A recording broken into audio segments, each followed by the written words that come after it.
नमस्कार दोस्तों, मैं भावना कांडपाल और आप लोग देख रहे हैं मेरा चैनल।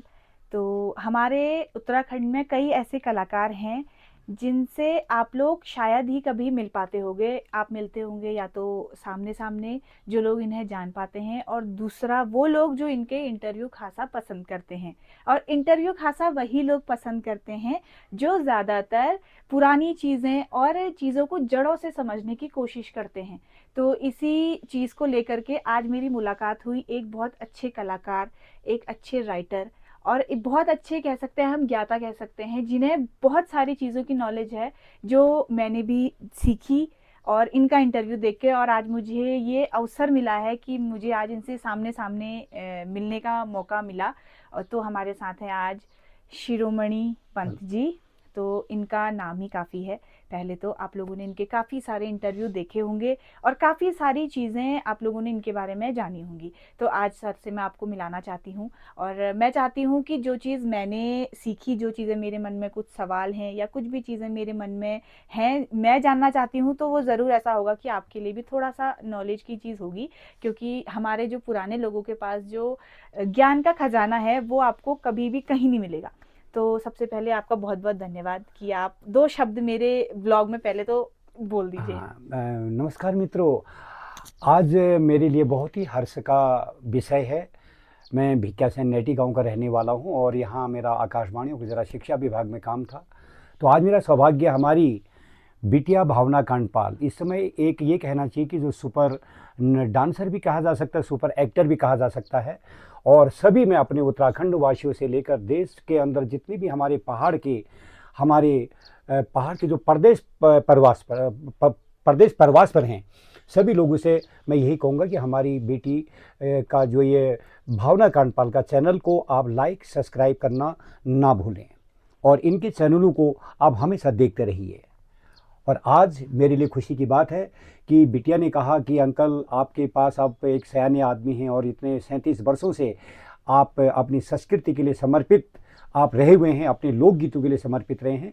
तो आज ये मेरा सौभाग्य है कि मैं आज अपनी बिटिया भावना कांडपाल के चैनल के लिए मैं थोड़े से जो भी बिटिया मेरे से पूछेंगी और मेरे को आने पर मैं उसका कुशलता के साथ आप लोगों को समझाऊंगा।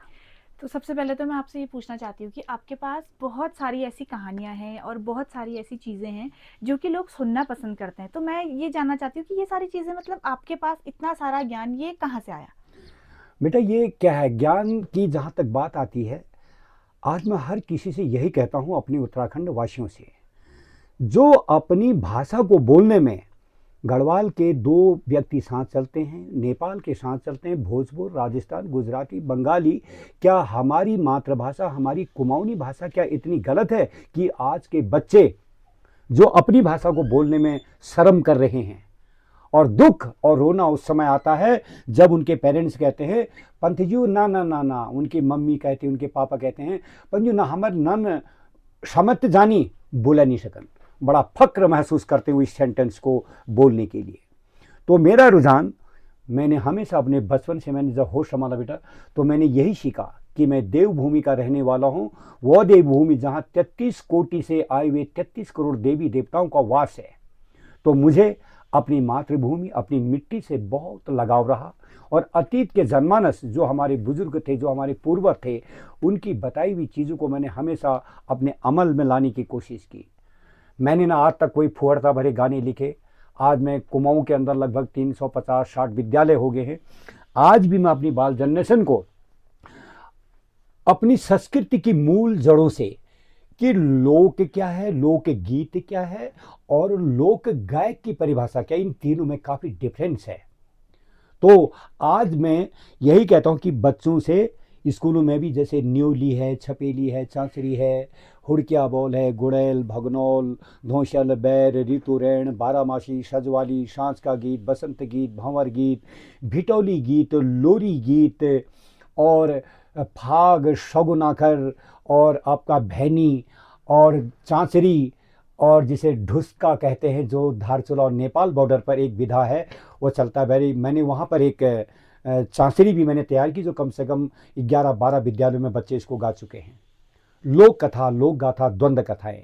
और मैं आज भी लोग मेरे से, जब कई लोग कहते हैं कि अंकल आप छोड़ो यार ये पुरानी चीज़ों को निकाल के बाहर फेंको, मैं उनसे कहता हूँ कि मेरी भी माँ बुढ़िया हो गई है, तो उसको भी मैं हाथ पकड़ के बाहर फेंक देता हूँ। जो चीज़, जो बात सीखने को हमें अपने अतीत के जनमानस की लिखी हुई किताबों में मिलती हैं, उनकी गायकी में मिलती हैं, वह आज के वर्तमान कलाकार कभी भी इन चीज़ों के मूल जड़ों तक जा नहीं सकते हैं।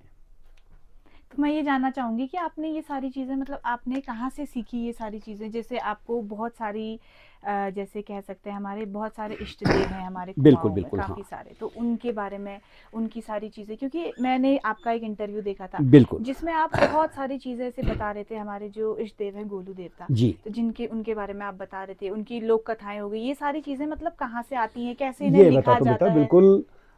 बचपन से मुझे कलाकारी का शौक तो मेरे को आज भी गांव में कई, मेरे को अपने जो बुजुर्ग, शायद अब वो लोग भी हैं कुछ लोग जो मेरे को आज भी जोकर के नाम से जानते हैं।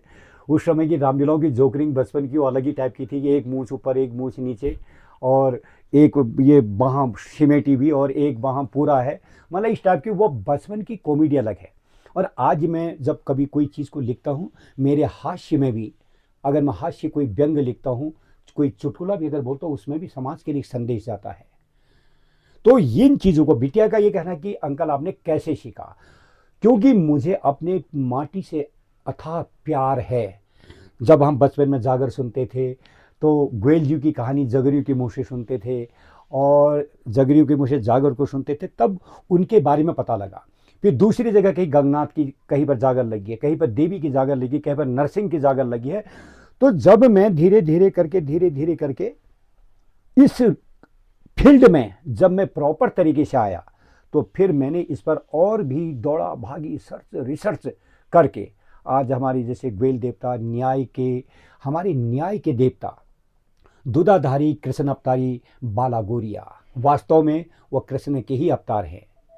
अब उनके जीवन में, उनके पिताजी के जीवन में क्या क्या संघर्ष आया, तो इसको बेटा इसको थोड़ा बताऊं मैं इसके बारे हाँ, में। बिल्कुल, बिल्कुल। हाँ मैं वही चीज़ जानना चाहते हैं, जैसे हाँ मैं आप लोगों के लिए हिंदी में ये सारी चीज़ें कर रही हूँ क्योंकि मेरे बाहर के काफ़ी सारे लोग हैं जो बाहर के जाते हैं। जी तो हिंदी में आप लोग उस चीज़ को समझें, जो आप सिर्फ़ ऊपर-ऊपर से चीज़ें देखते हैं कि आप इष्ट देव के मंदिर में आइए, आप यहाँ पे न्याय के देवता से आपको न्याय मिलेगा, आप यहाँ पे चिट्ठी लिखिए। तो उसका एक्चुअल में महत्व क्या है? उसके पीछे की कहानी क्या है? और उसके पीछे मतलब रीज़न क्या है और ये सारी चीज़ें होती कैसे हैं?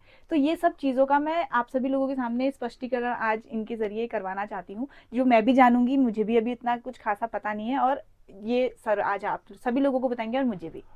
तो यह है बेटा, इसमें कहानी का क्या है, जगरियों के मुंह से भी देखो, रिश्तों की डोर तो युग युगांतरों से चली भी आ रही है। मेरे पिताजी, मेरे पिताजी के पिताजी, उनके पिताजी के पिताजी, तो युगों से तो चला आ रहा है ना।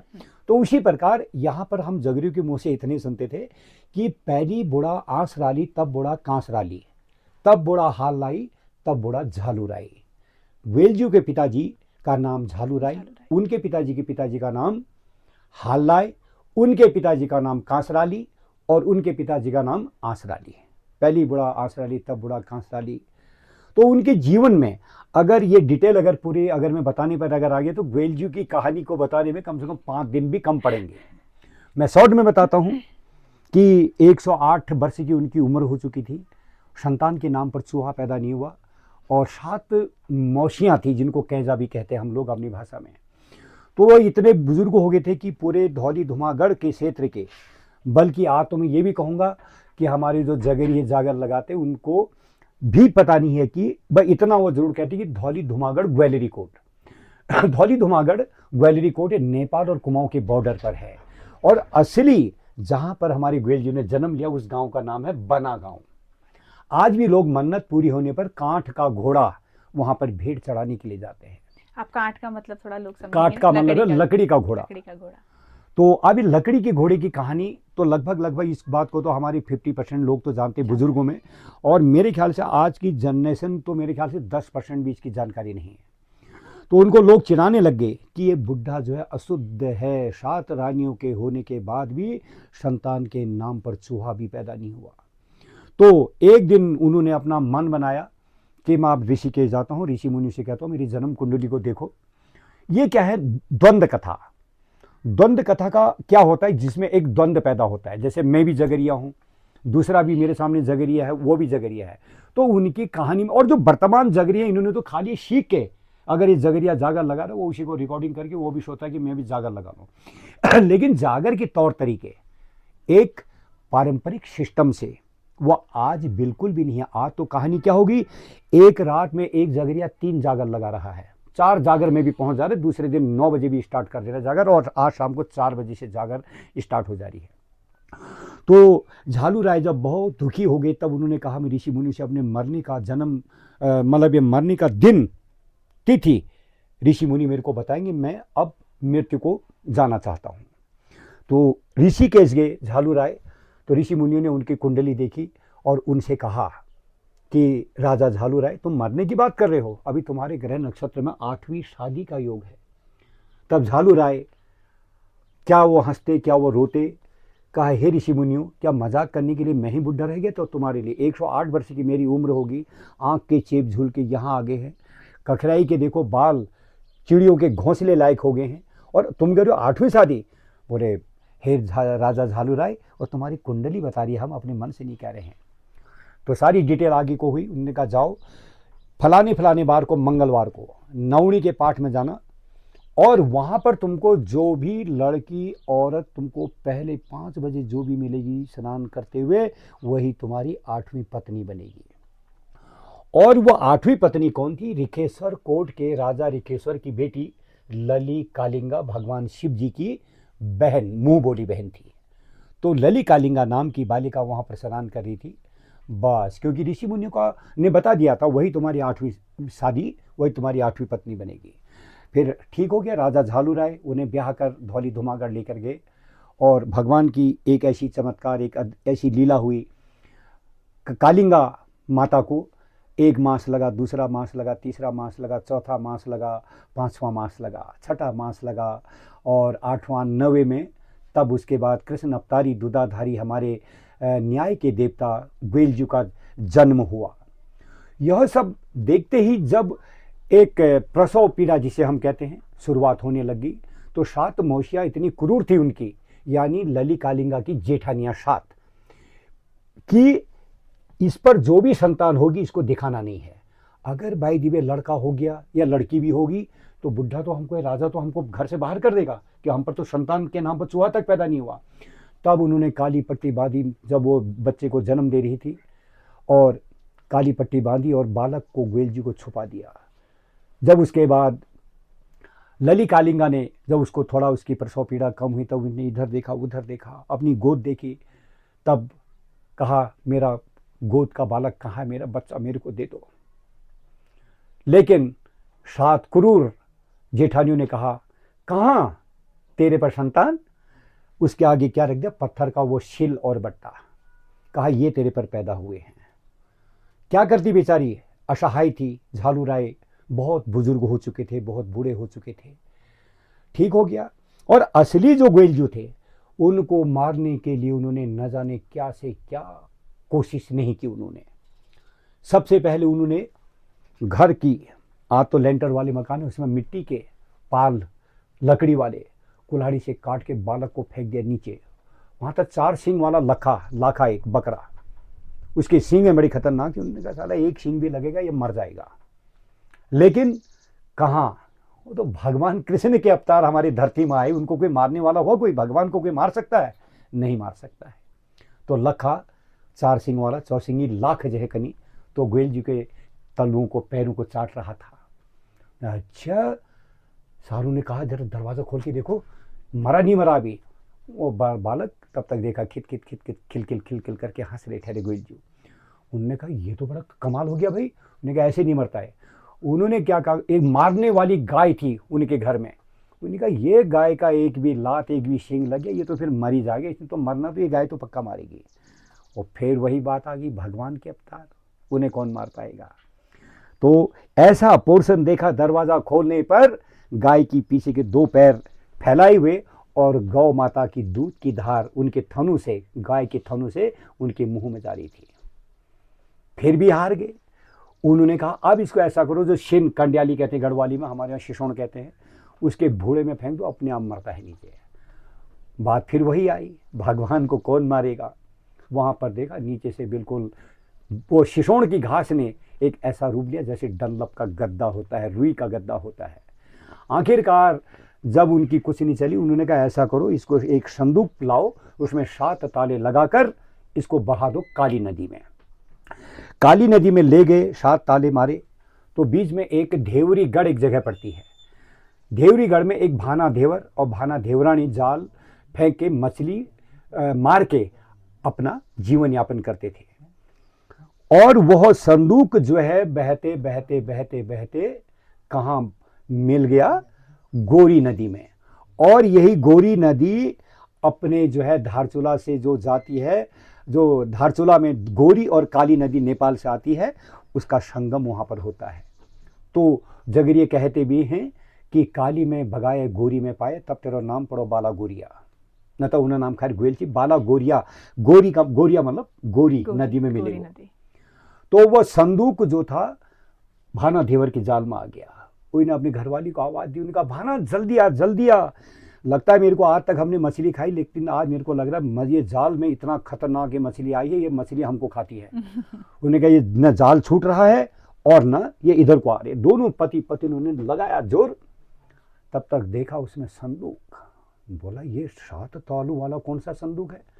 अब बेशक 7 ताले थे, उनको अगर मरना होता, क्या वो संदूक ऐसा तो था नहीं कि जो बिल्कुल सीमेंट का प्लास्टर तो था नहीं, उसमें पानी तो उसके अंदर गया ही होगा। तो तब तो उन्होंने पत्थर से 7 ताले तोड़े। तब तक अंदर देखा तो गोयलजू बालक के रूप में हंसते हुए नजर आए। तब भाना खुश होगी, बोली हम भी निसंतानी हैं, ऐसा करते इस बालक को हम पालते हैं। पाला, दोनों पति पत्नियों ने गोयलजू को पाला। और क्या नाम कहते हैं, 6 महीने के बाद अचानक गोयलजू ने एक दिन कहा, मेरे जन्म देने वाले मेरी माँ कहीं है और मेरे पिताजी कहीं हैं, और मेरे लिए तुम ही मेरे बाप समान हो, मेरे पिता तुल्य हो। तुम ऐसा कर दो, मेरे लिए काठ का एक घोड़ा बना दो। तो भाना देवर हैरानी में पड़ गया, बोला काठ का, लकड़ी का घोड़ा क्यों? बोला नहीं, मैं आपसे इतना ही कह रहा हूँ पिताजी, एक काठ का घोड़ा बना दो। अब ये लगाइए, अगर हमारी ये देवभूमि में अगर देवताओं की ताकत नहीं होती, और लकड़ी के घोड़े में प्राण कहाँ से आए, वो घोड़ा दौड़ा कैसे? क्योंकि उन्होंने अपनी 7 मौशियों का ईंट का जवाब पत्थर से देने के लिए लकड़ी का घोड़ा बनवाया। बोला पिताजी मैं आपसे बहुत जल्द मुलाकात करूंगा, मुझे एक जरूरी काम करना है पहले। जाते जाते जाते जाते जाते जाते जाते घाट पर, गोरी के घाट पर 7 मौशियां और उनकी जन्म देने वाली माँ नहा रही थी नदी के सामने वाले छोर पर। यहाँ गोयलजू का घोड़ा खट खट खट खट खट खट खट खट खट खट खट खट करके वहीं पर रुक गया। तब कहा मैं आ रहा हूँ इधर को, मैं अपने घोड़े को यहाँ पर पानी पिलाऊंगा और तुम जरा साइड हो जाओ सब। तब वो 7 के 7 मौशियाँ खीखी खीखी करके हंसने लगे। ऐसा पागल लड़का ये लड़का पहली बार देखा, लकड़ी का घोड़ा भी पानी पीता है। तब गोयलजू ने कहा जब तुम्हारे वहां औरत के कोख से पत्थर पैदा हो सकता है, तो मेरा लकड़ी का घोड़ा पानी नहीं पी सकता है। ये सुन के 7 मौशियों के यहाँ पर कांटा, जहरीला कांटा जैसा चस करके चुभा। ओहो, कहीं ये वही तो नहीं जिसको हमने संदूक में बहाया था। समझ गए वो समझ गए। तब वो कहने लग गए 7 मौशियाँ, अरे बेटा तू तो मेरा बेटा है, आ आ आ आ तू मेरा बेटा है। वो मौसी कहने लगी मेरा बेटा, वो कहने लगी मेरा बेटा है। और जो असली माँ थी ललिका लिंगा सुन बैठी हुई थी। उनका ठीक है, तुम कह रहे हो मेरा बेटा है, एक परीक्षा लेता हूँ। अपनी स्तनधारा से, उस छोर से दूध की धार को फेंको इधर, जिसका दूध मेरे मुंह के अंदर जाएगा वही मेरी माँ होगी। 7 मौसियाँ तो बेईमान थी, मक्कार थी, कसाई थी वो, उनकी स्तनधारा का दूध कहाँ से जाता। और आखिरकार असली जन्म देने वाली माँ थी ललिका लिंगा की स्तनधारा की दूध की धार गोयलजू के मुंह के अंदर गई। लेकिन उसके बाद जब झालू राय ने कहा कि बेटा इनको ज़्यादा मुंह मत लगाओ, और इन्होंने ऐसे तेरी माँ के साथ ऐसा ऐसा काम किया, गोयलजू ने उनको भी माफ़ किया, 7 मौसियों को माफ़ किया। जैसे कि मैंने अभी कहा कि गोयलजू की अगर पूरी जड़ से टुक तक की कहानी, उसके बाद वो कहाँ गए, उसके बाद क्या हुआ कैसा हुआ, और अगर इसको भी मैं आप शॉर्ट कर रहा हूँ। यहाँ पर एक कड़ी मेरे को थोड़ी सी और याद आई कि वो एक यशस्वी, एक ऐसे तेजस्वी बालक थे, भगवान कृष्ण के अवतार, मात्र केवल 1.5 साल या 2 साल की उम्र में उनकी पिताजी की राजधानी थी चंपावत, जहां गुरु गोरखनाथ जी का आज भी सबसे बड़ा धाम धाम कहते हैं। तो गुरु गोरखनाथ के शिष्य थे नागनाथ। तो वहां पर एक शैमण का तालाब था। शैमण के तालाब में चंपावत में एक मशान था, उसका नाम था जटिया मशान। तो जटिया मशान ने पूरे गांव को दुखी कर रखा था, परेशान कर रखा था, किसी को जिंदा मारना, किसी को कुछ करना, किसी को कुछ करना। तब उन्होंने एक पत्र लिखा झालूराय जी के लिए, ग्वालियरी कोर्ट बना गांव में, कि हे राजा, हमने सुना कि तुम्हारे घर में एक ऐसा ऐसा बालक पैदा हुआ है, हमारे गांव को एक मशान ने दुखी कर रखा है, आप अपने बालक को थोड़ा सा भेज के इस मशान से हमको निजात दिलवा दीजिए। आए, ग्वेलजू आए और शैमड़ के तालाब में गए। उस मशान, जटिया मशान की 2 बहनें थीं। एक बहन ने जब ग्वेलजू को देखा रोने लगी।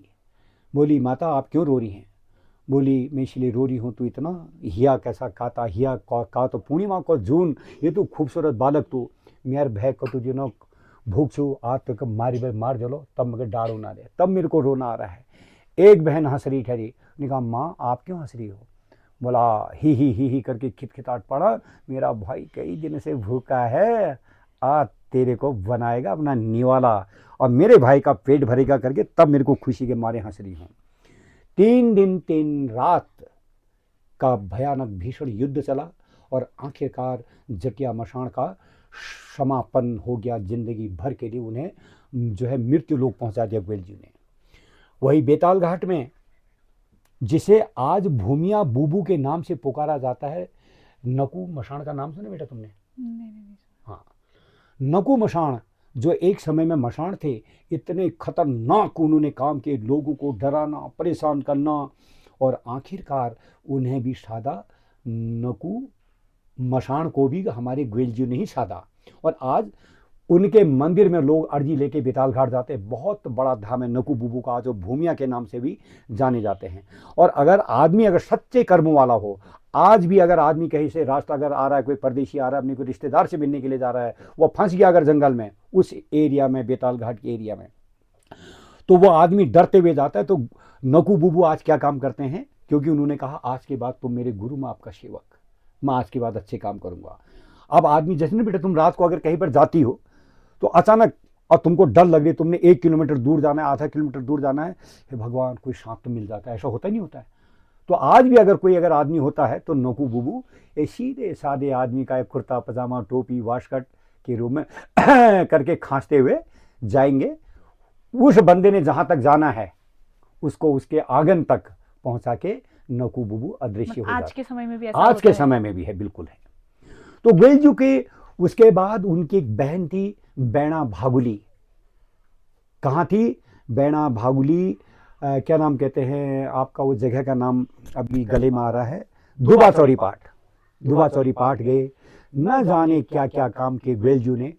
तो आज की मैं अपनी बाल जनरेशन से मैं यही कहता हूँ, अगर तुम कहते हो दुनिया के सामने कि हम उत्तराखंडी हैं या हम कुमाऊनी हैं, और अगर यही गति अगर आज रहेगी, अगर यही तुम्हारी रफ्तार अगर रहेगी, अपनी संस्कृति को ठोकर मारते हुए तुम जा रहे हो, तो मैं, हम कुमाऊनी, हम उत्तराखंडी देवभूमि के रहने वाले हैं कहने के तुमको कोई अधिकार नहीं है। अगर तुम्हें अपने लोक गीतों से नफरत है, अगर तुम्हें अपनी संस्कृति से नफरत है, अपने लोक साहित्य से अगर नफरत है, गीत कहाँ गए वो दिन जब आज भी मैं स्कूल के बच्चों को जब मैं गाने सिखाता हूँ, देवी देवता का थोड़ा गंगनाथ जी के बारे में बताऊं? हाँ बिल्कुल बिल्कुल। हाँ, तो आप बिटिया को थोड़ा सा इसका जो है थोड़ा सा धुन जैसी लगी हुई है, तो मैं बिटिया की हर बात का जो मेरे को आएगा मैं पूरा उसका जवाब दूंगा। हमारे उत्तराखंड में ऐसा होता है, हमारे बहुत देवी देवता हैं और खासकर हम अपने इष्टों को बहुत मानते हैं। जैसे हमारे इष्ट देव हो गए, गुलजी हो गए, तो हमारे वहाँ एक कहानी है भाना गंगनाथ की। तो बहुत सारे लोग इस स्टोरी को जानते होंगे, क्योंकि जो आजकल लोग के ऐसे होते हैं ना, जो प्रेम कथा होती है, उन्हें फिर भी लोग सुन लेते हैं एक हिसाब से, क्योंकि वो भी ऊपर ऊपर ही सुनते हैं। तो ये भाना गंगनाथ जो है, ये भी एक पुरानी, और ये अल्मोड़ा की ही कहानी है ना, गंगनाथ जी की। हाँ, ये कहानी अभी मैं बताऊंगा, इसको आप थोड़ा सा शॉर्ट में भी हाँ। बताऊंगा, जो इसमें थोड़ी सी डिटेल आएगी। हाँ। तल्ली डोटीगढ़, मल्ली डोटीगढ़, मल्ली डोटीगढ़ में 9 लाख की बिल्डिंग थी, उनकी हवेली थी, कोठी थी। 12 वर्ष में 12 शादियां कर दी कि ये बालक कैसे सुधरेगा, कैसे सुधरेगा करके। गंगनाथ जी के पिताजी भूवेचंद और माता प्योला रानी और आमा भानुमती और बूबू केसरी चंद, बहुत अच्छा खासा कारोबार था। तो जब गंगनाथ जी पैदा हुए तब वो वर्मा जी के दरबार में गए। पहले वर्मा जी पंडितों को कहते थे, तो कि मेरा एक बालक हुआ है और देखो तो ये क्या भाग्य लेकर आया है, कैसा लेकर आया है। तब वहाँ पर जगरिए कहते हैं, सुनो सुनो भुवेचनो मेरा बातू कहानी सुनो, 12 वर्ष तक घर में जी राज करी जालो,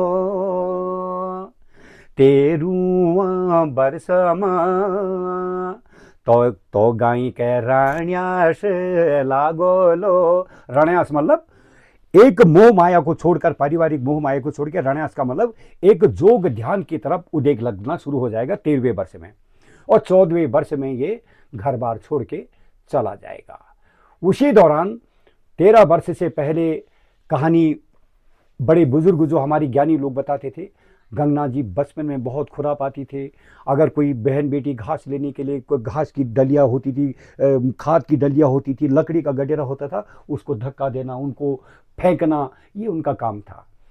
अब द्वंद्व कथा से मैंने कहा हर जगरिए को अलग अलग तरीके से ही बताएगा हो, लेकिन मेरा अभी 37 वर्षों का, और मैंने भी बहुत ज्ञानी लोगों के साथ, जो बहुत बुजुर्ग जगरिए थे जिनको पूरी जड़ से टुक तक की कहानी थी, मैं उनके पास भी रहा। तो उन्होंने एक दिन तल्ली डोटीगढ़ का राजा भागमल से ऐसी बातों बातों में जिक्र किया, यार भागमल जी, ये मेरा बेटा बहुत ही खुरापाती हो गया, जरा सा इसको जरा डराने धमकाने का तो काम करना जरा। हो गया। राजा भागमल ने तल्ली डोटीगढ़ से रात को 2 दूत भेजे, और गंगनाथ जी अपने अपने तेपुर महल में सोए हुए थे। तब उसको धात लगाई कि गंगनाथ, अगर अपने बाप का बेटा है तो हमारे राजा भागमल ने तेरे को तल्ली डोटीगढ़ में बुला रखा है। अब बाप का बेटा बोली के मारे ठहरे गंगनाथ जी जोगी। और आज भी गंगनाथ जी, देखो देवता तो सब हैं, और हकीकत में एक चीज ये भी बता देता हूं, जो हम कहते 33 करोड़ देवी देवता, हकीकत बात यह है, इस सृष्टि का रचयिता, तीनों लोकों का मालिक, जिसके मर्जी से हम सांसें ले रहे, जिसकी मर्जी से उंगलियां चल रही हैं, और जिसकी इच्छा के अनुसार हम अपना जीवन जीते हैं, श्री कृष्ण ही निराकार परमपिता परमेश्वर हैं। भगवान भोलेनाथ जी, ब्रह्मा, विष्णु, ये सब उनके एक कार्यालय की तरह, एक सब उनके असिस्टेंट हैं, सबको अलग अलग ड्यूटी दे रखी है। तो 33 करोड़ देवता तो हैं, लेकिन ये हकीकत में जो इंसान के शरीर में जो रोंगे के बाल होते हैं, ये भी करोड़ों की संख्या में है, तो वो भगवान श्री कृष्ण के रोंगे के बाल हैं। जैसे high court, supreme court, district court बना रखे, तो उसी प्रकार हर देवता को, जैसे तुम्हारे घर में गंगनाथ जी की जागर लगती है, पूजा होती है, हमारे घर में ग्वेल की होती है, कहीं नारसिंह की होती है, तो ये सब चीज़ें भगवान श्री कृष्ण के ही द्वारा ये लीला बनाई गई है। अगर देखा जाए, ये 33 करोड़ देवता ये भगवान श्री कृष्ण के रोंगों के बाल हैं। तो गए गंगनाथ जी गए वहाँ, तो रात को देखा जब, तो भागमल की सेना वहाँ पर सारे क्रूर लोग खड़े देखे। बोला तुम ऐसा कर दो, आज की रात जो है मेरे को, गंगनाथ जी ने कहा अपनी जान बचाना कायरता नहीं होती है, थोड़ा सा युद्ध हुआ, गंगनाथ जी ने कहा ये तो बढ़ते जा रहे मेरे को मारने वाले, उन्होंने कहा मेरे को एक रात का टाइम दे दो, मैं तुम्हारे साथ कल को जी भर के युद्ध लड़ूंगा मैं। तो वह रात को सपने में उनकी चीख पुकार कहाँ गई, कैलाश में गई, भगवान भोलेनाथ जी के पास। सारे देवताओं के मामू और देवियों के दादू भगवान भोलेनाथ जी को कहते हैं। तो उन्होंने 36 रोतान 32 पैरेणियां भेजी, परियां भेजी गंगनाथ जी की मदद के लिए। तब वो घमंडी राजा का दरबार को नष्ट करके राजा भागमल को मार के, क्योंकि भागमल की मृत्यु गंगनाथ जी के हाथ से होनी थी, तब जब वो खून से लथपथ हो गए, उसके बाद गंगनाथ जी सीधे बिना किसी को बताए हुए उन्होंने कहा मैं हरिद्वार जाके इस पाप के खून को मैं हरिद्वार में नहा के दूर करूंगा। नहाया धोया, फिर वो गुरुओं के अखाड़े की चक्कर लगाने लगे कि मैं किसको अपना गुरु बनाऊं। और आखिरकार उन्होंने भी, क्योंकि सारे देवी देवताओं के ज़्यादातर गुरु गोपालनाथ जी हैं, मत्स्येंद्री नाथ हैं, और आपके क्या नाम कहते हैं, गोरखनाथ हैं। गोरखनाथ ज़्यादातर देवताओं के गुरु गोरखनाथ ही हैं। कल्विष्ट जो हैं उनके गुरु गोपालनाथ जी हैं, किसी के मत्स्येंद्री नाथ जी हैं। आज मैं जैसे मैं इसको शॉर्ट में बता रहा हूँ, और अब बताने को तो मन में फिर ये हो रहा है, मैं इसको यहाँ से भी लाऊं, वहाँ से भी कहानी जोड़ूं, वहाँ भी कहानी जोड़ूं। काफी लंबी हो हाँ, जाएगी। तो आज मैं शॉर्ट में इतना ही मैं कहूँगा। तो गंगनाथ जी ने अपने गुरु बनाए और कानों में कुंडल, हाथ में कड़े हड़े बांध के, अपना गेरुआ कलर के अलग निरंजन करते करते करते करते करते करते कहाँ आए? काली नदी के पुल पर आए। उसके अंदर था एक खतरनाक मशान। जब मशान से ग्वेल जी की भिड़ंत हुई, नहीं, गंगनाथ की भिड़ंत हुई, तो गंगनाथ जी वहां पर असहाय हो गए। उनकी हारने की बारी आ गई थी। तब उन्होंने वहां से धात लगाई, क्या है कोई इस एरिया में जो आज मेरी मदद कर सकता है? मैं अकेला पड़ गया मशान के सामने। तब उनकी आवाज गई ग्वेल जी के कानों में। तभी आज दोनों को गुरु भाई कहते हैं। जब गंगनाथ जी कहीं पर कोई सवाल का उत्तर नहीं बता पाते तो अगल बगल दुलेची लगी रहती है। वो कहता है, अब जितना मैंने देखा उतना बता दिया, आप मेरे गुरु भाई से पूछ लो अब आगे की कहानी। तो ग्वेल जी और आज उनकी भी अगल बगल दुलेची लगती है। फिर वो घर आए। जो जन्म देने वाली माँ है वो तो अपनी संतान को पहचानी जाती है। आए आंगन में, चिमटा खड़खड़ाया, ठन ठन, अलग निरंजन माई भिक्षा करके आवाज दी। और मेरा नाम छू मोहना जोगी। माँ लली ना माँ प्योला रानी बाहर आई। वो अपनी औलाद को क्यों नहीं पहचानती? 22 धारी का दूध उसको पिलाया जो ठहरा। उन्होंने कहा, तू मेरा बेटा है, तू क्या कह रहा है? तो अपनी माँ बाप को जिंदा मारना चाहता, तो अंदर अंदर आ। ना ना ना ना, खबरदार खबरदार खबरदार, क्योंकि उनके नसीब में जोग ध्यान ही लिखा हुआ था। फिर गंगनाथ जी कहाँ कहाँ से आए, कहाँ कहाँ से पिथौरागढ़ होते हुए कोई मोहन सिंह नाम के आदमी के घर में गए। वहाँ पर वो जुए में हार गए। उनकी एक सादूर के रिश्ते की साली लगती थी, उसका नाम था कुसुम पातर। कुसुम पातर वो एक ऐसी जादूगरनी थी। वो जीत की खली में बनाते थे नो, जीत वाले में खुद बैठती थी, हार वाले में अपनी जीजा यानी गंगनाथ जी को बिठाती थी। और उसके बाद कहानी आगे क्या हुई? आते आते गंगनाथ जी अब पहुंच गए दनिया में पंथों की भांजी भाना बामणी। उसके बाद की कहानी बड़ी दर्दनाक है। भाना बामणी ने उनको, एक झपरुआ करके एक आदमी था, गंगनाथ जी ने उसको अपना सहायक बनाया, अपना दोस्त बनाया। भाना बामणी का धीरे धीरे भेद लगा, भेद लेने लगे। और जो जगरिये कहते हैं, हमारी जो वास्तव में जागर है बेटा, हमारे 4 वेद होते हैं। तो एक जागर में एक चलता एक्स्ट्रा वेद, उसे क्या कहते हैं? लबर वेद कहते हैं। लबर वेद का मतलब हुआ, ग्वेल देवता हो या कोई भी देवता को वो प्यार से तो नाचते नहीं है ना। न जा न जा मेरा पोथा लेक दूरी मजा वहाँ मिलो तकनी मेरा गांगी तेरा जन्म को बैरी वहाँ मिलो तकनी पे तेरो कालू डोट्यावा।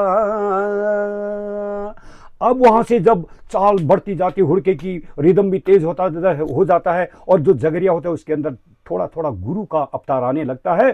तो लवर वेद तो बाबा भरजन के राजा तो बखत का बीच में भुड़ फाड़ी मैदान कर से दुआ का चढ़ चमाच है नंग चिरी न्यूली निशाब कर से। तो क्या ग्वेलजू हमारे जैसे इंसान के रूप में आए? क्या लोहे के चने चबाते हुए देखा उनको किसी ने? और भुड़ फाड़ी मैदान करते हुए उनको किसी ने देखा? तो ये होता लबर वेद, देवता को थोड़ा सा और उत्तेजना में लाना। तब उसके बाद वो नाचते, इसको कहते हैं लबर वेद। जब वो फिर उसके बाद आए, झपरुआ ने भाना बामणी के साथ मुलाकात करवा दी। बांसुरी बजाते थे गंगनाथ जी। और धीरे धीरे भाना को लुभाने के लिए जो लोग कहते कि गंगनाथ जी का जन्म भाना बामणी के खातिर हुआ, ये कथन बिल्कुल झूठ है। अगर कोई सवाल करना चाहता हो मेरे से कहे कि भाना बामणी नदी में नहा रही थी, उसका सर का बाल बहते बहते काली नदी में जाके मिला। अब इसको आप खुद ही लगाओ कितना बड़ा वो बाल था। और तेपुर महल में भाना बामणी बैठी थी, उसकी जो धमेली थी वो नीचे जमीन फर्श पर आई हुई थी। तब कहते लोग भाना की धमेली पकड़ पकड़ के गंगनाथ जी वहां गए। ये कथन भी पूरा का पूरा झूठ है। उनका जन्म भी समाज की दुखियों की मदद करने के लिए उनका जन्म हुआ है। तो धीरे धीरे करके देखा जब, तो अब वो योग में लिखा ही था भैया, भाना बामणी उनकी दोस्ती जब होगी वो तो भी। ये जो बोलते हैं कि भाना के लिए ही जोग लिया था गंगनाथ जी नहीं ने। नहीं नहीं नहीं, गलत है, बिल्कुल गलत है। अगर तुमसे कोई अगर सवाल करेगा तो मेरे से बात करवाना उनसे, भाना के खातिर नहीं। ऐसा बोलते हैं कि भाना के लिए वो उनके स्वप्न में आई थी, तो भावना के लिए उन्होंने जोग लिया और उनको ढूंढते हुए वो वहां गए, ऐसा है? सपने में आने वाली बात एक पल के लिए मानने की बात है। दरअसल भाना के साथ उनका भाना थी विधवा, और आज भी दुनिया में भाना बामणी का मकान है। जैसे चौखुटिया हमारे रंगीली बैराट में राजूला मालूसाई का मकान आज भी लोग देख सकते हैं। आज हमारी जो कमला बहन है लोक गायिका, वो राजूला मालूसाई से ही आज वो कोक स्टूडियो से वापस आ चुकी है। तो उसी प्रकार भाना का घर आज भी वहाँ पर है, जहाँ पर भाना नहाती थी, कपड़े धोती थी, वो भी तालाब। उनके मकान में आज कोई रहता है दुनिया में, या वो मकान में? ना ना ना ना, कोई नहीं रहता उसमें। मतलब वो प्रॉपर वैसा है, एक मकान जैसा? बिल्कुल गरीबी वाला मकान। अच्छा।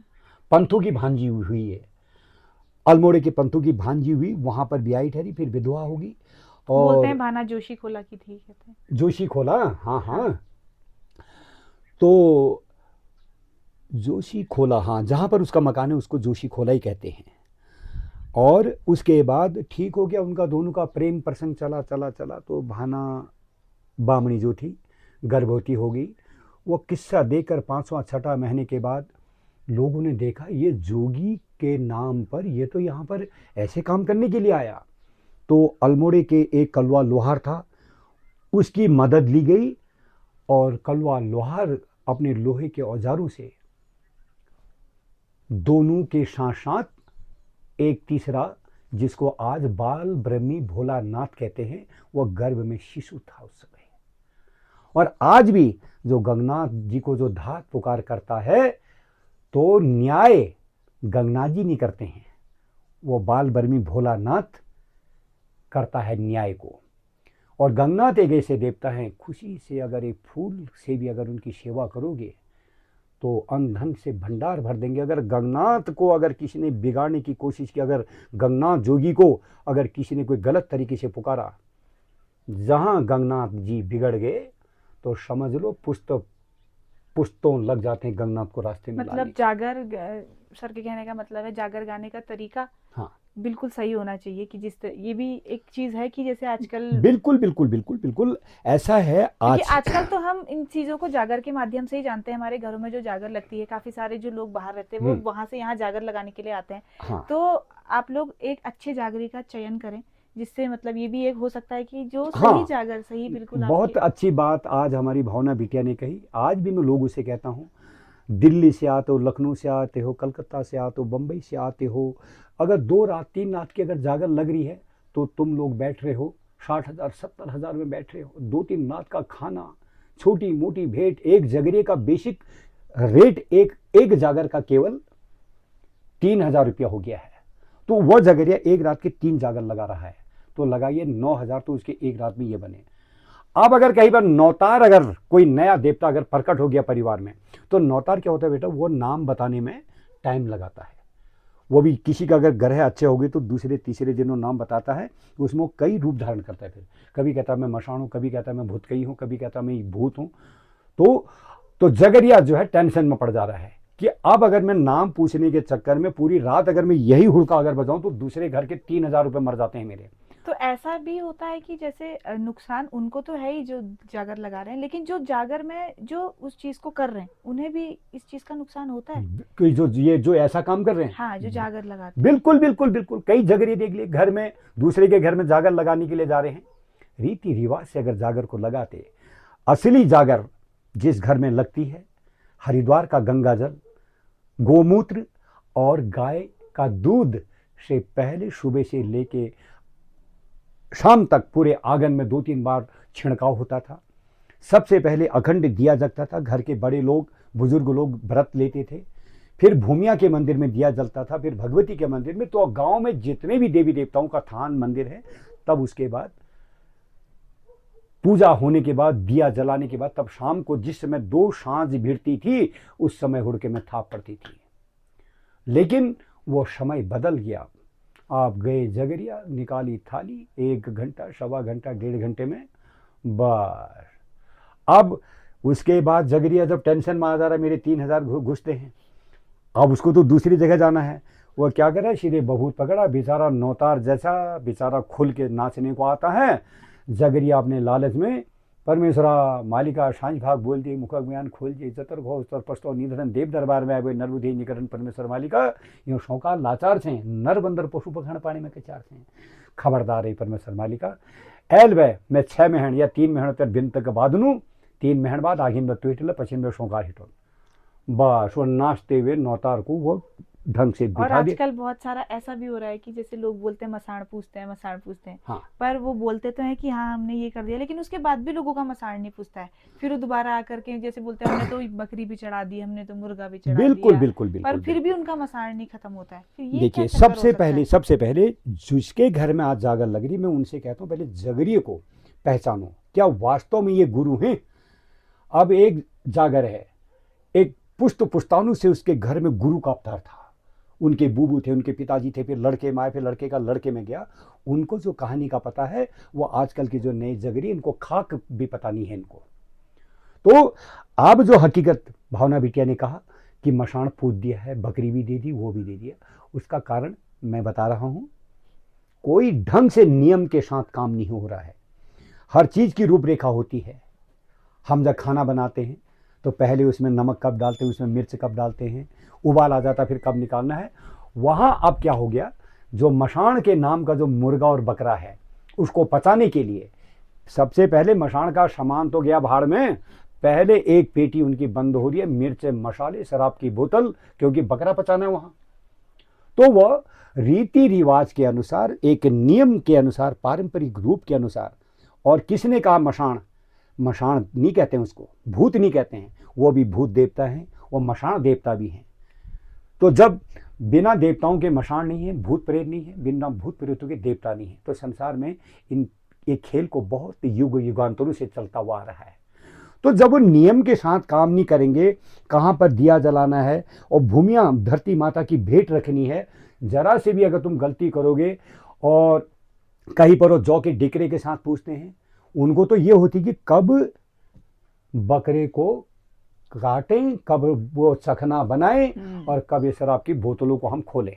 आजकल एक चीज ये भी है कि जैसे बहुत सारे लोग ऐसे होते हैं जो कहते हैं हम नहीं मानते इन सारी चीजों को, क्योंकि आजकल बहुत सारे बच्चे ऐसे भी हो गए, लेकिन काफी ऐसे हैं जो नई जनरेशन होने के बाद भी इस चीज पे बिलीव करते हैं। लेकिन बहुत सारे बच्चे ऐसे भी हो गए जो कहते हैं हम नहीं मानते, ये सब एक मन का भ्रम होता है, वहम होता है। तो ये इस चीज में नहीं बेटा, इसमें देखो इसमें देखो, जो देवी देवता, जो हमारे घर के जो कुल देवता हैं, थोड़ा सा यहाँ पर आते आते जैसे गंगनाथ जी को, एक बात बताओ, अगर उनको नहीं मानने वाले पुराने लोग नहीं होते तो आज उनके नाम का उनका नाम कोई लेता? कोई नहीं। गंगनाथ जी को धात पड़ती है तो बाल बर्मी भोलानाथ फैसला करते हैं। ग्वेल जी को अगर धात पड़ती है तो ग्वेल जी थोड़ी करते हैं काम को, उनके जो कलुआ भाई हैं, उनके 5 भाई, वो करते हैं फैसला।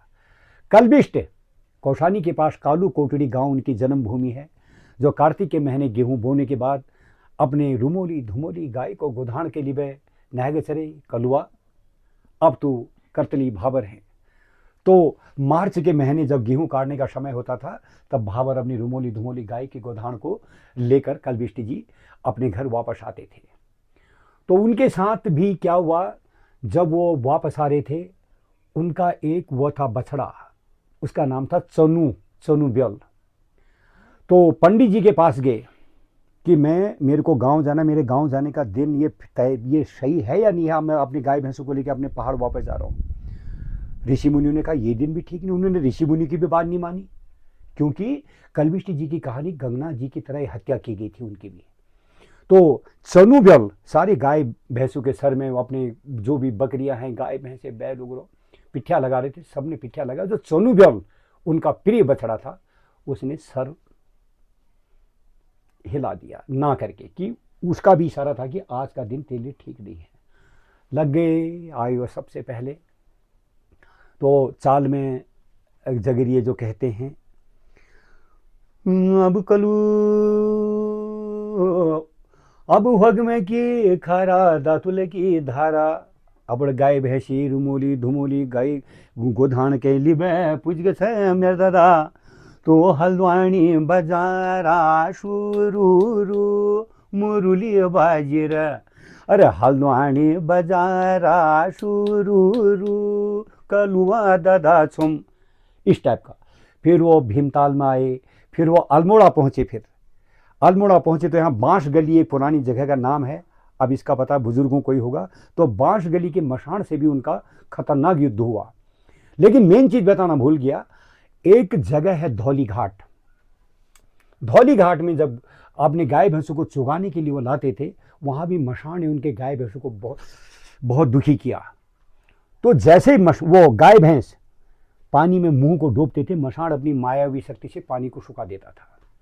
तो कल्पिष्ट जी का भी उनके साथ बड़ा घमासान रहा उस मशान के साथ, और आखिरी में मशान परास्त हुआ। जब उन्होंने 2 घुटने टेके उसके छाती में, तब मशान ने हाथ जोड़े, आज के बाद आप मेरे गुरु और मैं आपका शिष्य। तो आज जब कल्पिष्ट जी को धात पड़ती है, वो फैसला कल्पिष्ट नहीं करते, वो मशान करता है, क्योंकि उसने कहा था कि आज के बाद आप मेरे गुरु, आपका आदेश का पालन करना मेरी प्रथम प्राथमिकता होगी। तो ये है, बहुत पुरानी चीजें हैं, जो चीजें आज किंवदंतियों में हम देखते हैं, तो इन्हें मानना जरूरी है, बहुत जरूरी है। मैं वही तो कह रहा हूं, अगर जो अपने हमारी देवभूमि के देवी देवताओं पर विश्वास नहीं करते हैं, अपने लोक गीतों से आज नफरत करने लग गए हैं, उन्हें उत्तराखंडी कहने का अधिकार नहीं है कोई। तो मित्रों, मेरे साथियों, मेरे पिता तुल्य बुजुर्ग, मेरी माताएं बहनें, जो भी युवा साथी, अपनी देवभूमि को पहचानो। आज वो पत्ते पत्ते में विराजमान हैं। अगर वो अदृश्य अगर हमको देखते तो हमारे कर्म इतने खराब हो गए, इतने गंदे कर्म हमारे हो गए हैं, इस वजह से आज वो अदृश्य रूप में रहते हैं। और नहीं तो जितने देवी देवता हैं सब आज बरकरार है हमारे साथ। अपने लोक गीतों से प्यार करो। आज एक तरफ जहां गुलाबी सरारा का जमाना आ गया, तो ये देखी सीटी ताली बजाची थल की बजा रहा, वहां सीटियां ताली अब नहीं बज रही हैं, वहां सर से सर बज रहे हैं। लड़के आए जहां पर चाय पानी, अब बीच में बाजार पड़ी, 3-3 4 की टीम बनती है। फिर वहां पर आती है बोतलों के हड़के बेर करनी उखाओ, कोई बटपन तड़तन हरी, कोई भिड़न कराओ, क्या गिचा को कुकुर चाट नारी, क्या गिचा के बिराओ। फिर आप वो शराब को पचाने के लिए लड़की के आंगन में तुम जा रहे हो। अब बेटा इसमें देखो, जैसी मेरी बेटी वैसी तुम भी हो, इसमें थोड़ी सी एक शब्द ऐसा आता है, आजकल के लोटे मोटे शराब को पचाने के लिए। फिर होता ही है भाई, लड़की पक्ष में वहाँ पर लड़कियाँ भी होती मायके के दुल्हन के, तो थोड़ा सा वो इशारे वगैरह, फिर वो लोंडे मोंडे, आज का ज़माना है। फिर लगती घराती की नज़र, फिर होती वहाँ से कहानी। फिर एक लड़के ने दूसरे से उनको देख, तो वो सामने वो बराती को देख, हमारे गांव में अगर हमारी बहन पर साला गंदी नज़र डाल रहा है। फिर तब कहते हैं, एक बहुत बढ़िया एक किस्सा तुमको बताता हूँ, ये ज़िंदगी में काम आएगी हर किसी के। एक था राम, एक था रावणा, एक था क्षत्रिय, एक था ब्राह्मणा। उसने उसकी जोरू हल्ली, उसने उसको मारना, इतनी छोटी बात पर तुलसी लिख दी पोथना। रामायण की जड़ इतनी तो थी, एक क्षत्रिय, एक ब्राह्मण, एक राम, एक रावण। उसने उसकी जोरू हल्ली, और जोरू भी असली नहीं थी। असली पत्नी तो अग्निदेव के हवाले भगवान प्रभु राम ने पहले कर दी थी कि इसकी तुम हिफाजत करना, वहां पर नकली सीधा खड़ी कर दी। तो जड़ लड़ाई की हमेशा जीवन में इतने से ही शुरू होती है। और विशेषकर आज का ज़माना, एक तू शब्द कहने पर महाभारत खड़ा हो जा रहा है। इंसान की सहन शक्ति खत्म होगी, और खासकर शराब का मैंने हाल बता दिया। जहां इन गीतों को तुम देख रहे हो, वो अतीत ने भी तो हमें कितनी प्यारी चीज़ें दे रखी हैं। रीठा गाड़ी न्योली है, खड़ी न्योली है, और शोरियाली न्योली है, जो सोर घाटी पिथौरागढ़ में जिसका ज़्यादा प्रचलन होता है। वो जमाने कहाँ गए।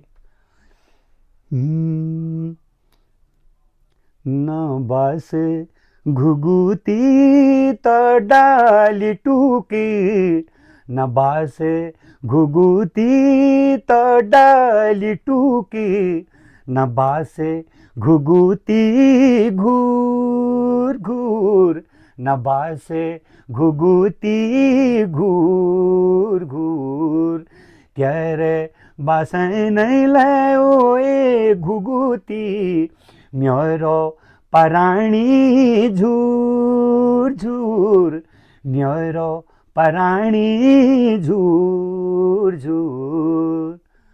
पार का भीड़ा को छे घसारी मालू, ये तू मालू न काटा मालू, ये गरुड़ा भरती कौशानी ट्रेनिंग। वह दिन थे जब आंगन में जेठ बैसाख के महीने में आज मैं उन पलों को याद करता हूँ, मेरे हकीकत में मेरे हृदय से आंसू निकलते हैं। आंगन में रेडियो रहता था, तो रेडियो में ये गीत पुराने लोगों के सुनने को मिलते थे। क्यों? अगर मैं बात वही वाली आ गई, जब तुम्हें अपने आज न्योली, छपेली, चांचरी, हुड़किया, बॉल, गुड़ैल, भगनौल, धौंसल, बैर, ऋतु, रेण, बारामासी, इन चीज़ों से अगर तुमको कोई लगाव नहीं है, अगर रैप गीतों पर ही अगर तुमको आना है, डिस्को के ज़माने पर अगर तुमको आना है, तो तुम्हें हम देवभूमि के रहने वाले कहने का अधिकार नहीं है तुमको। मैंने गलत तो नहीं कहा बेटा? तो मैंने आज तक कई गाने लिख के दूसरे कलाकारों को दे चुका हूँ, कई नाटक लिख चुका हूँ। हिमालय की धात, हिमालय की पुकार, बेटी बचाओ बेटी पढ़ाओ के गीत, और जो भी आज तक माँ सरस्वती की कृपा मेरे ऊपर ऐसी रही। 4 मैंने जो स्कूल में सुबह को बच्चे वंदना गाते हैं, प्रार्थना का गाते हैं, खुद की मेरी 4 लिखी हुई प्रेयर आज कई दर्जनों विद्यालयों में बच्चे गा रहे हैं उसको। सरस्वती सरस्वती हे हंस वाहिनी, हे वीणा वादिनी, और जय शारदे जय शारदे जय शारदे जय शारदे, बिनती करता बालक तेरा बन के आज सवाली माँ, ज्ञान पुंज कर दे मुँह रखो, जय हे वीणा वाली माँ। कई और 2 गुरु वंदना है। तारू में चंद्र समान हो तुम गुरुदेव तुम्हारी जय हुए, हम सबके जीवन प्राण हो तुम गुरुदेव तुम्हारी जय हुए। और गुरु ही मेरे जीवन का मार्ग हो तुम, मेरी आंखों की ज्योति हो तुम, ये ज्योति कभी भी बुझ न सके, गुरुदेव तुम्हारी जय हुए। तो वहाँ पर सभी गुरुजन भी कहते, पंजी वास्तव में आपकी लेखनी, आपकी धुन में काफ़ी दम है, बहुत बढ़िया तुम्हारी ये प्रेयर लगी। और आज की ये जो हमारी स्कूल के बाल जनरेशन है, इन बच्चों को ये पता नहीं हमारी घर की कुल देवी का नाम क्या है, हमारे घर के कुल देवता का नाम क्या है। तो आज मैं उनको हमारी जो देवी देवता है, एड़ी हैं, मलयनाथ हैं, भोलानाथ हैं, और ये सत्य है कि ज़्यादातर अक्षर का देवता एक नरसिंह भगवान ऐसे हैं, वो तो वास्तव में प्रभु के अवतार ठहरे। हिरण्यकश्यप उनका परम भक्तों में से एक भक्त थे, और उनकी रक्षा करने के लिए तब उन्हें नर और सिंह, आधा शेर और आधा मनुष्य बनना पड़ा। और उसके बाद जितने भी हमारे ये कुमाऊं के देवता हैं, ये सब नेपाल से आए हुए हैं। बस कहानी आखिर में यहाँ आती है कि आधुनिक चीज़ों पे जाओ, लेकिन जो आपकी पुरानी जड़ें हैं आप उन्हें मत भूलो, उन्हें भी जानने की कोशिश करो। आजकल जो नया चल रहा है वो कहीं ना कहीं उन पुरानी चीज़ों से ही लिया गया है, जो चीज़ पुरानी में ऊपर को चल रही है। और दूसरी बात बेटा, मैं ये भी कहता हूँ, जो आज के लोग कहते हैं अरे छोड़ो यार ये बकवास गाने, अरे छोड़ो यार ये बकवास गाने, ये पुराने को नहीं। मैं ये कहता हूँ, अब लोग कहते हैं समय बदल गया है, समय बदल गया है ना, तो समय के साथ वो पेड़ पौधे जैसे थे पहले, वो बरसों से आज भी वैसे ही हैं। नदियाँ पहले भी थी, आज भी नदियाँ बह रही हैं। पानी के धारे थे, आज भी पानी के धारे हैं। अगर समय के साथ अगर भगवान ने अगर ये नियम बनाया होता तो सब चीज़ बदल चुका होता। हर प्रांत अपनी संस्कृति, अपनी लोक साहित्य से, अपने लोक गीतों से प्यार करते हैं। आज मैं कहूँगा सिर्फ हमारे कुमाऊं को छोड़कर कि श्रोता, अरे नहीं यार दूसरा गाना लगा, अरे नहीं यार यहाँ तक कि मैं भागवत रामायण में जो भजन गाने के लिए जाता हूँ, हारमोनियम हाथ में रहती, पीछे से ऐसे, दादा अब एक तरफ से अगर मैं भजन गाऊंगा, दर्शन दो घन श्याम नाथ मोरी आँखियाँ प्यासी रे, मन मंदिर की ज्योति जगा दो, घट घट वासी रे ना। जो असली परमात्मा के भजन हैं उनको सुनने वाले भी नहीं। अब आज हमारी बहनों को या हमारी माताओं को भी डिस्को वाले भजन चाहिए। एक मैं सोमेश्वर ऊपर जैतकोट डाने में भागवत चल रहा था, कोई मित्र मेरे को वहाँ पर लेकर गए, तो उन्होंने कहा चाय पी रहे थे, तो कोई बुजुर्ग ने कहा, उन्होंने कहा पंजी वो देखो सामने जो धार है उसके नीचे एक चीड़ का पेड़ था, आज से 1000 वर्ष जयंती माता आई यहाँ पर और 3 दिन 3 रात उन्हें तपस्या की, इस पर कुछ जरा भजन तैयार करो। वो भजन अरे मैया तेरी चुनरी दगाड़ी छु सेवा, अरे मैया तेरी चुनरी दगाड़ी छु मेवा, अरे मैया मेरी दरख्या में लगे दी ये सेवा। इसमें डांस करने के लिए उछले, जब ये भजन मैं आधा गा रहा था, 7 औरतें नाच गई वहाँ पर। अंदर से महाराज जी आए जो वहाँ के इंचार्ज, उनको पंजी इसको बंद करो अभी भजन को। तो ठीक है, समय बेशक बदल गया, असली ऊंचा इंसान वो होता है जो समय के साथ साथ अपने अतीत को जो ना भूले, अपने साहित्य, अपने संस्कृति को जो ना भूले। असली उत्तराखंड वासी वही है। तो मैं यही कहना चाहूंगा, ठीक है, समय के साथ साथ थोड़ा थोड़ा अगर चेंज होते हो, अगर तुम सोचते हो कि अगर पत्थर में चढ़कर या कोई दीवार में खड़े होकर हम ऊंचे कहलाएंगे, गलत भावना है, ये गलत सोच है तुम्हारी। और असली कर्म हमारे वही हैं जो अतीत के जनमानस जो हमको रास्ता दिखा कर गए थे, जो गीत वो हमको बता कर गए थे। कहाँ गए आज वो स्वर्ग तारा जुनियाली राता, यो बाटो कहाँ जानियो होला, रुमुली झुमुली झुमुली नाचली मेरी राजुली बाना। और ये गाने हमारे कुमाऊं के पहले लोक गायक थे, श्रीमान स्वर्गीय श्री चंचल प्रसाद जी के गाए हुए गाने। दिन ढलेगी रात आएगी, वो गाने आज कहाँ गए। वही हो गया पुआ बागरे नशे मजी टिल लहगू रे, अब के कनू रे, और ये तो देखी सीटी ताली। बस अब समझ में नहीं आता है कि आगे आने वाले समय में अब ये गाने पता नहीं कौन सा रूप धारण करते हैं। तो मित्रों, मैं चाहता हूं अगर हारमोनियम अगर मेरे पास होती, मैं कुछ आप लोगों को गाने भी सुनाता। और एक बार मैं पुनः आप सभी लोगों का धन्यवाद भी अदा करता हूं और अपनी बेटी भावना का भी धन्यवाद करता हूं, जिन्होंने आज मेरे को इस लायक समझा और कि अंकल थोड़ी बहुत जानकारी चाहिए। हमारी भावना बिटिया का यूट्यूब चैनल को लाइक सब्सक्राइब करना बिल्कुल न भूलें, और दिन दोगुने रात चौगुने हमारी बिटिया के सर में हाथ रख के आशीर्वाद देना कि बेटा तू बुलंदी तक तेरी कलाकारी जाए। आज के लिए और बहुत जल्दी अगर आपको पसंद आएगा, फिर उसके बाद मैं 6 तारीख को फिर अल्मोड़ा आ रहा हूँ, 7, 8, 9 को फिर वहाँ ग्रीन फील्ड में है। फिर जब हमारी बिटिया कहेगी जो मैंने आज तक सीखा, फिर मैं फिर दूसरे एपिसोड में आप लोगों के सामने फिर हाजिर हो जाऊंगा। धन्यवाद, बहुत बहुत धन्यवाद, बहुत बहुत धन्यवाद आप सभी लोगों का सुनने के लिए भी। तो ये बस एक, ये मैं इंटरव्यू भी नहीं कहूँगी, ये मैं पॉडकास्ट भी नहीं कहूँगी, ये मैं सिर्फ एक बातचीत थी जो कि मैं करना चाहती थी, मैं जानना चाहती थी चीज़ें। तो मैं चाहती थी कि आप लोग भी जानें और आप लोग भी सीखें, क्योंकि बहुत सारे लोग ऐसे हैं जो मुझसे बाहर से भी जुड़े हुए हैं, यहाँ के भी लोग हैं, जो लोगों के मन में बहुत सारे सवाल होते हैं। तो अगर इस चीज़ को लेकर के, कहीं इस पूरे बातचीत को लेकर आपके मन में कोई भी सवाल है तो आप कमेंट में पूछिए। अगर ऐसा कुछ भी रहता है तो हम फिर से, जैसे अंकल ने कहा, हम बातचीत करेंगे।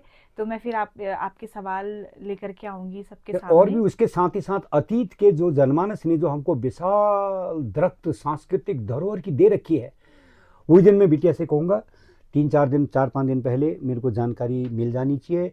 और harmonium should be very must, harmonium तो का आगे से मेरे आगे होना बहुत जरूरी आज है। तो ये तो बस एक इत्तेफाक हो गया कि सब मुझे अंकल से मिलने का मौका मिला, तो मैंने सोचा जो चीज़ मैं जानना चाहती हूँ क्यों ना वो आप सब लोग भी जाने। और बाहर जितने भी लोग रहते हैं, बहुत सारी चीज़ें उन शायद उन्हें भी पता चली होगी। अब वो आगे को आकर के पहाड़ में आके सारी चीज़ें गलतियाँ ना करे। तो मिलते हैं आप सभी लोगों से अगली वीडियो में। और ये वीडियो काफ़ी लंबी हो चुकी है, अगर आप लोगों ने पूरी देखी तो कहीं ना कहीं आप लोगों ने कुछ ना कुछ ज़रूर चीज़ें सीखी होंगी, और कुछ ना कुछ आपके मन में जो सवाल है उनका आपको जवाब मिला होगा। क्योंकि ये जो पुरानी चीज़ें हैं और ये हमारी धरोहर वाली चीज़ें हैं, तो इससे आपको कहीं ना कहीं कुछ किसी ना किसी चीज़ में फ़ायदा ही होगा। ये हमेशा याद करने वाली चीज़ें तो नहीं होती है, लेकिन कभी ना कभी आपको ज़रूर इसका जो है कहीं ना कहीं लाभ मिलेगा। तो आप लोगों का बहुत बहुत धन्यवाद सुनने के लिए, और अंकल का भी बहुत बहुत धन्यवाद मेरे को जवाब देने के लिए।